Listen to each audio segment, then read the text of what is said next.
Ici à Bruxelles, il y a un collectif de soutien actif à la lutte du peuple mapuche, très actif. Alors, on était vraiment intéressés de venir discuter avec vous pour voir comment s'est passée la rédaction, la recherche de documentation. Et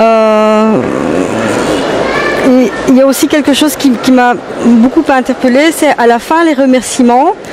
Et vous parlez de José et ses frères mapuches détenus au Chili. On voulait savoir de quel José il s'agissait. Si c'est celui qu'on connaît, qui est... Ah, oui, Julian. Je l'ai rencontré en prison, enfin, à Angola, là, il est dans la... Oui. En prison d'Angola, mais il est dans... Enfin, moi, quand j'y étais en 2010, il était dans la... 2010, ouais. Il était dans une forme de prison aménagée, là, une sorte de ferme ouverte. Alors, je sais pas s'il est sorti aujourd'hui ou pas. Je ne sais pas, rappelle. Non, il y a seulement quelques jours qu'il a été à nouveau arrêté et ça s'arrête pas. C'est sans fin. Il y en a un qui sort, il y en a un autre qui entre. Il y a un camarade, Waikilaf Kadine, qui est aussi un Mapuche qui a été en prison. Il a été accusé de terrorisme. Soi-disant, ils ont trouvé des armes en dessous de son lit. Soit. Et il vit avec une Belge. En fait, c'est une Belge de Flandre, anthropologue, qui a fait sa connaissance en faisant ses études là-bas, dans les territoires mapuche. Et donc voilà, ils se sont aimés, n'ont pas encore d'enfants.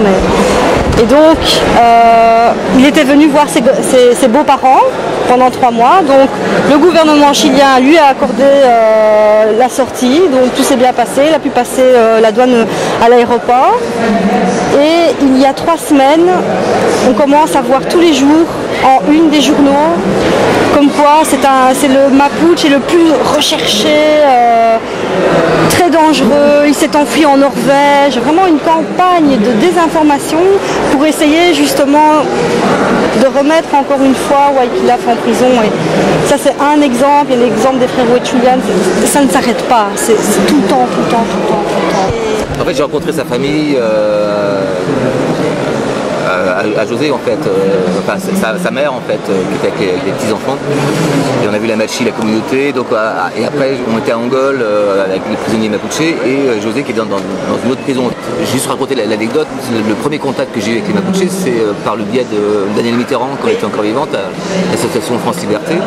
Et elle racontait, Danielle Mitterrand, qu'elle avait rencontré Michel Bachelet il y a quelques années, quand elle était présidente, Michel Bachelet. Et donc, Michel Bachelet impliqué dans les droits de l'homme, parce que son père a été torturé, etc. Donc voilà. Et ok, on parlait des droits de l'homme et tout. Et puis Danielle Mitterrand dit ok. Et les Mapuche, elle racontait que Michel Bachelet, de toute blanche, ses 2 conseillers qui étaient à côté sont de tout blancs. Et ils n'ont même pas répondu, ils sont partis comme ça, quoi. En faisant la gueule, quoi. Donc, les droits de l'homme s'arrêtent à ceux des Mapuche. Et la loi antiterroriste est appliquée exclusivement au peuple mapuche. C'est une loi qui date de la dictature de Pinochet. Et Bachelet, maintenant, se retrouve aux Nations Unies pour les droits de la femme. Enfin, c'est Kafka. Il n'y a jamais eu autant de prisonniers politiques, ils ne veulent pas les reconnaître comme étant des prisonniers politiques, sous Bachelet. Donc voilà. C'est comme Bobby Sands. Je sais pas si tu oui, bien sûr. En fait, c'est exactement la même situation. Eux, ils se sont battus pour que cette pute de Thatcher la considère comme des prisonniers politiques et pas comme des terroristes, de dangereux terroristes. C'est exactement la même situation quelque part que les Mapuche. Et l'ironie du sort, c'est que Thatcher, qui était quand même l'ami intime de Pinochet, donc en fait, on retrouve la même idéologie et la même barbarie intellectuelle en fait. Ça les arrange complètement, quoi. Donc j'en parle pas trop dans Mapuche parce que en fait, dans celui-là, que ça se passe en Argentine au départ, les grands-mères, etc.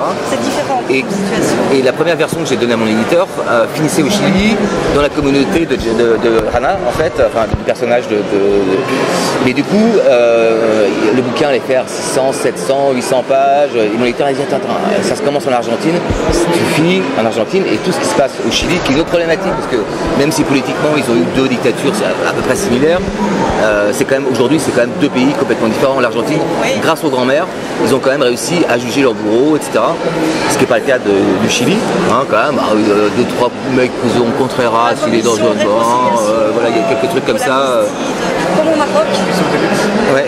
Oui, c'est pas des résidents surveillés, voilà, on surveille ton château, hein. Oui, d'accord. Hein, et je pense que si au Chili il y avait eu ce travail-là, je pense que les questions autochtones auraient été reconsidérées avec.